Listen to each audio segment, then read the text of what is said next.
Inclusion Family, on vous a manqué, vous nous avez beaucoup manqué, nous revoilà. Bienvenue à ce nouveau numéro de Solola Inclusion. Solola Inclusion, comme vous le savez, traduit du Lingala qui veut tout simplement signifier parlant autour de l'inclusion ou bien discutant autour de l'inclusion.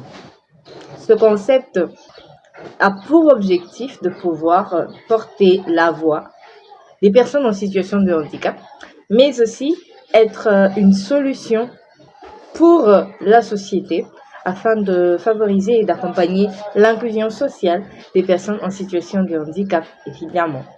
Alors, durant l'année 2024, depuis le mois d'octobre, nous avons lancé sur l'inclusion par de petites vidéos où nous avons eu à expliquer certains concepts, à les expliciter dans la manière du possible de comment nous l'avons fait. Et nous avons eu un gros souci technique juste après où les plateformes qui sont censées diffuser, partager nos vidéos nous ont peut-être faussé un peu compagnie parce que la plupart de nos vidéos ont été restreintes ou encore supprimées, d'autres supprimées. Et alors, nous redonnons ce devoir. Puisqu'il est question de l'inclusion, qui est notre cheval de bataille, nous redonnons ce devoir de reprendre avec les épisodes pour pouvoir vous informer en long et en large sur l'actualité au sujet du handicap. Pour aujourd'hui, ce premier numéro de l'année qui présente notre déroulement, nous parlerons de l'importance de communiquer sur le handicap. Mais avant de pouvoir d'abord comprendre son importance, l'importance de communiquer sur le handicap, il est essentiel de pouvoir d'abord comprendre c'est quoi le handicap et pourquoi doit-on parler du handicap. C'est quoi le handicap ou qu'est-ce que les handicaps? Plusieurs définitions se lient à la mienne parce que par les expériences auprès des personnes en situation de handicap, auprès des structures engagées pour la cause de l'inclusion, j'ai eu à me faire ma toute petite définition du handicap, mais toutes les définitions se ressemblent ou que ça soit de l'Organisation mondiale de la santé ou encore des dictionnaires comme le Larousse, Robert et les autres, ou encore lorsque vous faites une recherche sur Google, les définitions se ressemblent. Il s'agit tout simplement d'un état avec un manque, ou encore être handicapé ou être personne en situation de handicap est tout simplement le fait de manquer un membre ou encore de manquer un sens qui nous différencie des autres. Et pour moi, une personne en situation de handicap est tout simplement une personne porteuse de différence, d'où, à la place de les appeler personnes en situation de handicap, je préfère les appeler des personnes différentes. Pourquoi parler du handicap? Une personne différente, c'est vrai que lorsque nous constatons dans notre société, nous remarquons que nous tous nous sommes différents. Nous remarquons que nous avons plusieurs types de personnes. Nous avons des personnes claires, des personnes noires, des personnes élancées, ainsi que des personnes courtes, tout type de personnes. Mais aussi, nous avons des personnes ayant des sens et d'autres en manque de certains sens. Et c'est de cette manière dont on remarque les différences auprès des humains, où il y a ces personnes qui portent un sens, et il y en a d'autres qui en portent quelques-uns, un sens, quelques-uns, ou pas. Et quand on parle de sens, nous voyons plus tout ce qui est sensoriel, le toucher, le goût, l'odorat, toute sensibilité, mais que ça soit aussi dans le physique. Donc, une personne handicapée, une personne en situation de handicap est une personne différente, portant en elle, moi je dis toujours, un espoir passionnant. Pourquoi parler du handicap? Pourquoi vouloir en parler? Tout simplement parce que la personne en situation de handicap est une personne comme tout le monde. Elle ne devrait pas subir une discrimination ou un écart à cause de sa différence. Et qu'il était important de considérer chaque être humain, chaque personne selon sa différence. car nous tous, nous sommes uniques. Nous portons chacun de nous, une différence peut-être qui se voit ou qui ne se voit pas. Et cela ne devrait pas nous donner une raison de pouvoir écarter une autre qui porte une différence physique à vie ou une différence qui se voit et qui se sent à cause et la traiter d'incapable. Parler du handicap avec Solola Inclusion, tout simplement, nous sert à porter la voix de ces personnes pour attirer l'attention des gens sur la considération exacte de ce qu'ils sont et non pas de ce qu'ils auront. C'est vrai que dans notre société, la République démocratique du Congo porte en quelque sorte une affaire de 112 millions d'habitants, si mes statistiques sont encore correctes, et une affaire de 15 à 17% de la population, de cette population du Grand Congo, et personnes en situation de handicap. Imaginez un peu la grandeur de ces personnes. Plus les années passent, plus il y a de ces personnes qui deviennent handicapées, que ce soit par des accidents de circulation, que ce soit par plusieurs raisons. Le handicap subvient ou surgit par plusieurs raisons, et tout comme on peut aussi naître personne en situation de handicap. Et il est de notre devoir non seulement de parler, de sensibiliser sur le handicap, mais aussi de préparer les générations à venir sur l'inclusion pour permettre à ce que les différences qui seront reconnues dans les années à venir soient beaucoup plus prises en compte que maintenant. En ce moment, les personnes en situation de handicap, particulièrement les enfants, ont du mal à aller à l'école. Ils ont du mal à aller à l'école, non pas par manque peut-être des moyens financiers pour les scolariser, mais par manque de cadre. C'est difficile de trouver des écoles inclusives ici en RDC. Je parle personnellement de certaines provinces. On peut peut-être citer Kinshasa qui comporte quelques écoles inclusives, mais des écoles éloignées parce que les personnes en situation de handicap se trouvent dans toutes les contrées de la ville. Mais ces écoles sont tellement minimes que l'on les retrouve que peut-être seulement au centre-ville. Ce qui fait que beaucoup d'enfants en milieu rural ne savent se scolariser en milieu urbain à cause de la distance. Donc c'est déjà quelque chose, c'est déjà un défi, et sans compter les provinces, dans certaines provinces on ne connaît même pas c'est quoi une école inclusive, d'où on ne sait même pas créer une école inclusive pour les permettre d'étudier.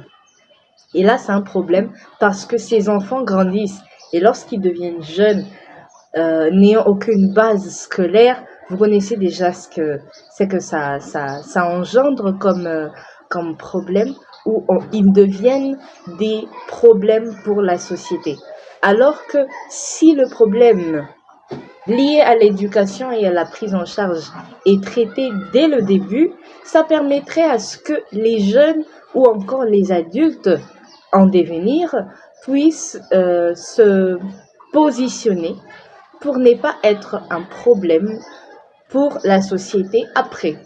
Aujourd'hui, nous rencontrons plus de cas des mendiants que de ceux qui travaillent. Les gens se plaignent sur le boulevard, il y a beaucoup plus de mendiants en situation de handicap que des personnes qui veulent travailler. Pourquoi ne les condamnez pas? Parce que la prise en charge d'avant n'a pas été ce qu'elle devait être normalement.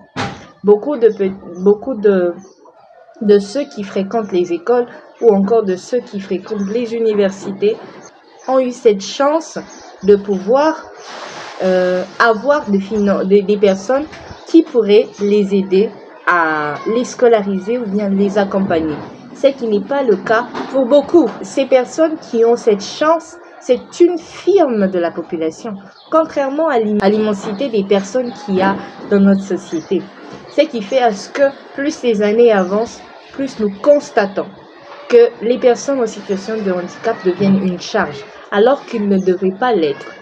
Et à travers Solola Inclusion, nous voulons juste passer un message fort auprès de ceux qui ont le pouvoir, auprès de ceux qui peuvent, afin de pouvoir aider ces personnes à récupérer ceux qui peuvent maintenant se faire récupérer maintenant, et à scolariser ceux qui commencent déjà à monter pour permettre à ce que l'avenir ne leur soit pas si cruel. Aujourd'hui, il y a ces personnes déjà devenues vieilles en situation de handicap qui regrettent d'avoir vécu parce qu'elles n'ont pas suffisamment vécu comme elles le souhaitaient. À cause d'une différence qui a fait à ce qu'ils soient rejetés de la société, ces personnes se sont senties rejetées et écartées, ce qu'il ne fallait pas. À travers Solola Inclusion, nous parlerons bien sûr du handicap, mais nous parlerons beaucoup plus des défis auxquels font face les personnes en situation de handicap de notre société à travers les réalités. On ne parlera pas des fictions ou encore des histoires entendues, mais nous parlerons des histoires vécues, mais aussi nous présenterons des personnes qui auront à partager leur expérience, qui se sont battues à quitter d'un point de rejet à ce point d'acceptation. C'est vrai que c'est un combat, mais on ne voudrait pas que les autres aussi subissent cette discrimination. Si à travers Solola Inclusion, cette voix se faisait entendre et que dans les jours à venir, la RDC devenait beaucoup plus inclusive, ça aiderait à ce que vraiment beaucoup d'enfants se retrouvent, beaucoup de jeunes se retrouvent et réussissent ou embrassent leurs objectifs, et beaucoup des vieux ne regrettent pas d'avoir vécu. Démontrer l'importance de communiquer sur le handicap aiderait toutes les générations à pouvoir prendre en compte la personne avec sa différence. Pourquoi communiquer sur le handicap?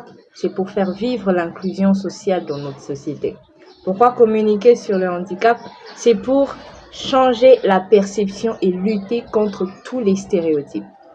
Il y a beaucoup de stéréotypes autour du handicap, par exemple, où personnellement j'ai eu à partager des moments très forts avec les personnes en situation de handicap. Je suis encadreur des jeunes en situation de handicap, particulièrement des sourds et des aveugles de fois, et peut-être on va chez les autistes, un peu les trisomies 21. J'ai connu un peu les stéréotypes autour de ces genres de handicap, ces types de handicap où on les traite de sorciers, on les traite de ceci, de cela. On trouve une très bonne raison de pouvoir les écarter à cause de leurs différences incomprises.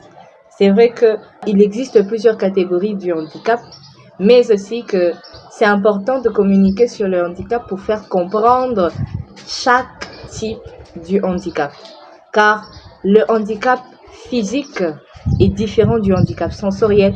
Le handicap sensoriel est différent du handicap psychique, mental et autres. Communiquer sur le handicap permet en tout cas de changer la perception, de faire comprendre aux gens qu'est-ce que réellement le handicap et comment la personne est censée apporter une pierre à cet édifice de construction pour le développement, pour faire avancer l'inclusion bien sûr, mais aussi détruire les stéréotypes et préjugés autour de la question, parce qu'une personne en situation de handicap est tout simplement une personne humaine, normale. Elle n'est pas une personne à part entière qu'on devrait rejeter à cause de sa différence. Deuxièmement, c'est important de communiquer sur le handicap pour pouvoir sensibiliser et éduquer. Les enfants grandissent avec une idée de ce qu'on leur dit. À chaque fois qu'on leur dit de se détacher, lorsqu'ils grandissent, ils se détachent.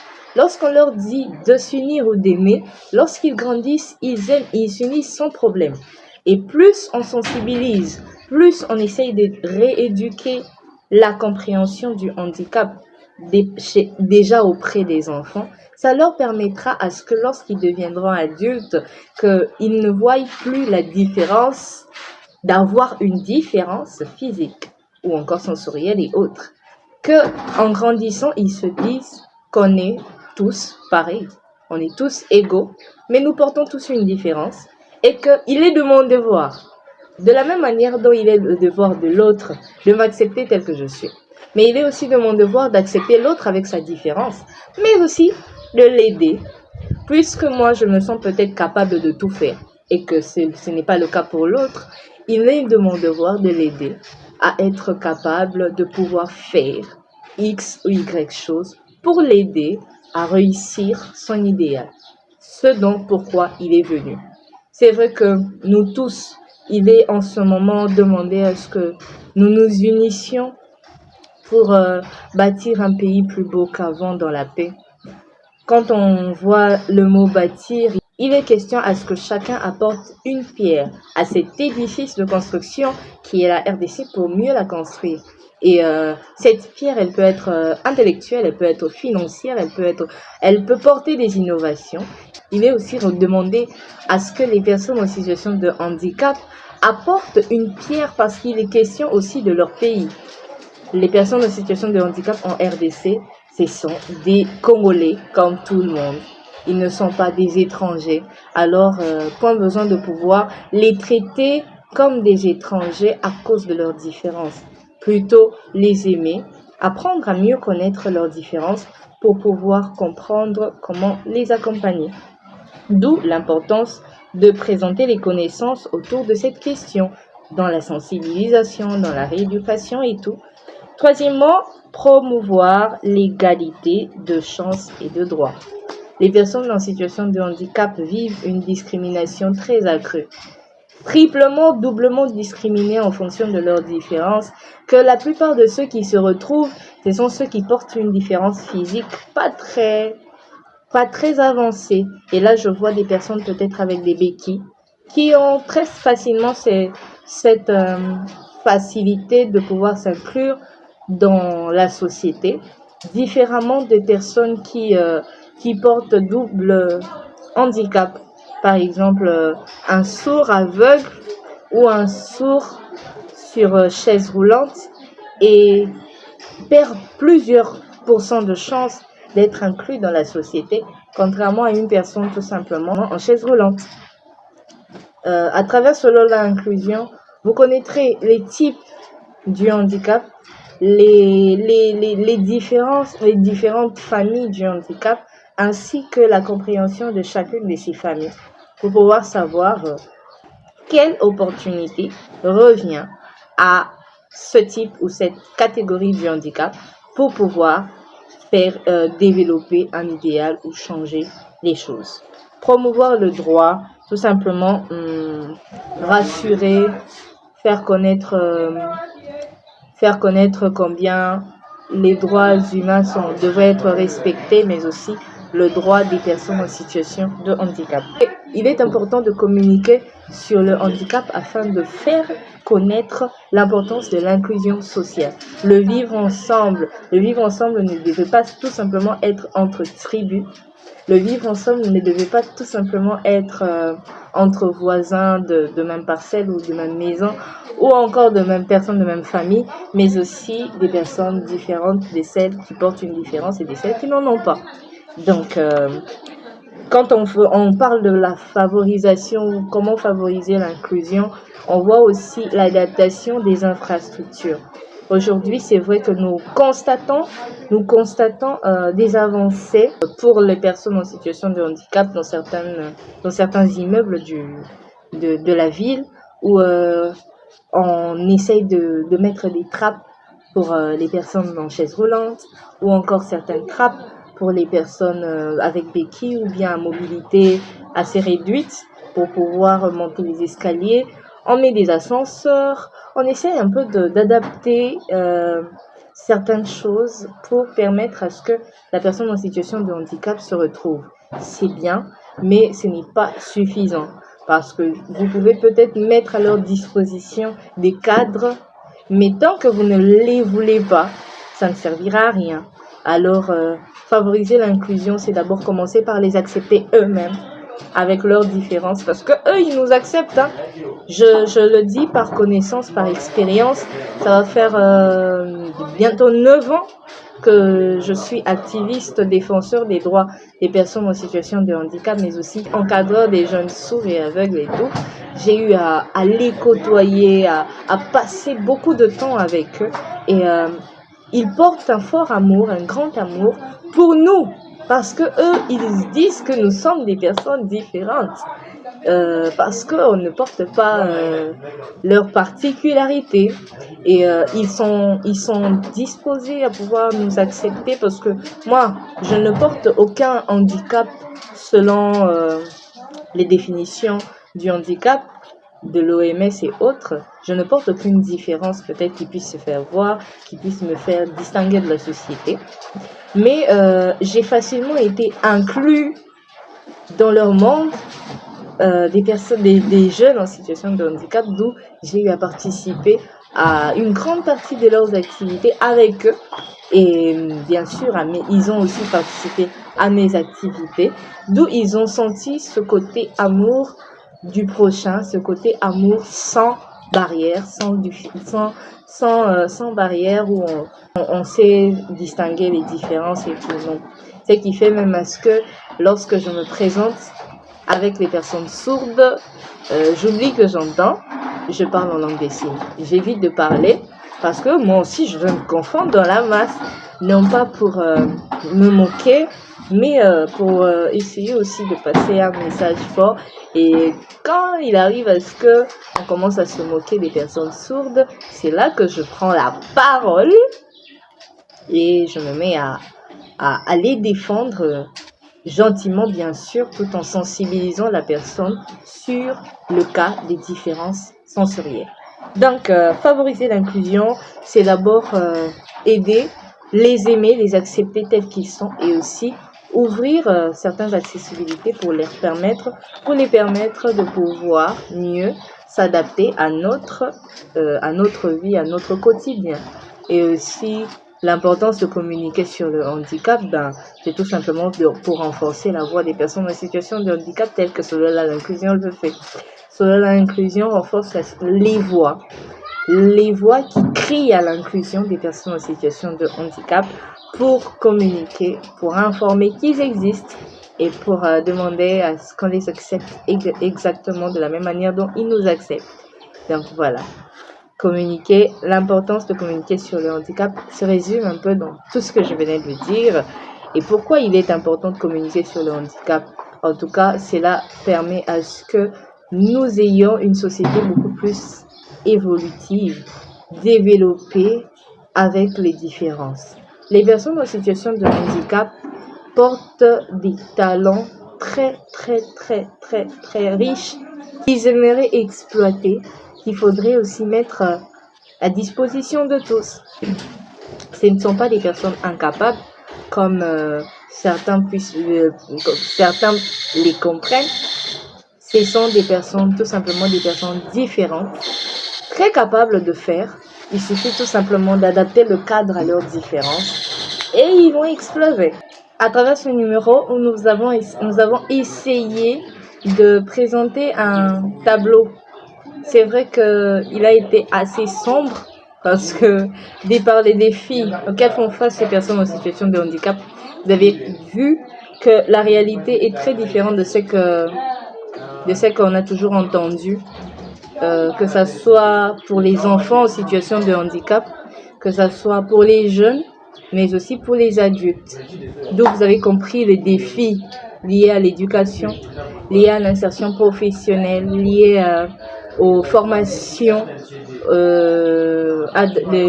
aux formations professionnelles ou encore de remise à niveau, mais aussi liés à l'emploi et aux relations interpersonnelles.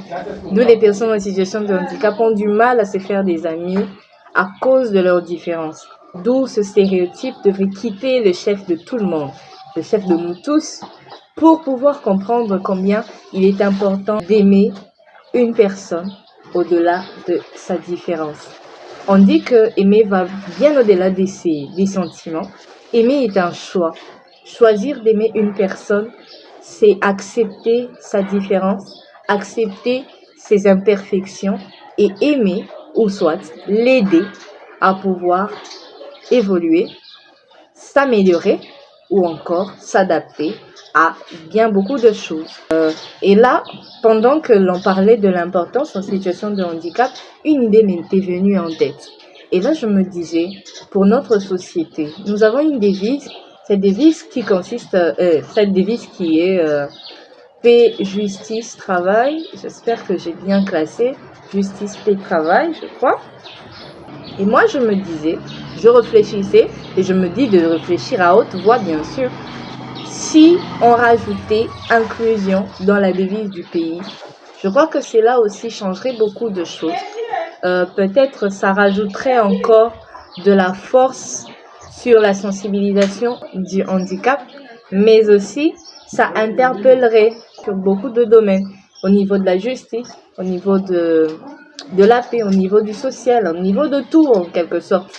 Peut-être je me dis que plus on cachera tout ce qui doit se dire sur le handicap, moins cette question ne sera prise à un état d'urgence. Et plus on présentera le handicap comme étant une question urgente et très importante, je crois que mieux dans le chef de tous, nous aurons ce devoir personnel de pouvoir faire quelque chose pour l'inclusion des personnes en situation de handicap. Selon l'inclusion, ce podcast peut-être qui vous parle clairement du handicap, mais aussi de l'inclusion, mais aussi un podcast interpellateur qui vous demande tout simplement de considérer les différences telles qu'elles sont. Merci beaucoup d'avoir été nombreux pour suivre ce premier épisode qui parlait de l'importance de communiquer sur le handicap, d'où nous avons présenté une définition du handicap, une définition assez claire pour ne pas être beaucoup plus mécanique. L'importance de parler de l'inclusion, mais aussi on a présenté les défis auxquels font face ces personnes en situation de handicap. Et cette proposition, bien sûr, que je crois qu'on va vraiment m'appeler là-dessus, rajouter inclusion dans la devise du pays pour favoriser ou accompagner la sensibilisation sur l'inclusion, pour mieux porter la voix, cette voix de nous tous qui crions l'inclusion pour les personnes en situation de handicap. Avant de clôturer, je veux chuter par une citation que j'aime beaucoup d'un auteur inconnu bien sûr, qui dit que faire de l'inclusion des enfants, des jeunes et toute personne en situation de handicap une réalité, cela tend à faire développer les potentiels des différents pour construire un bon développement.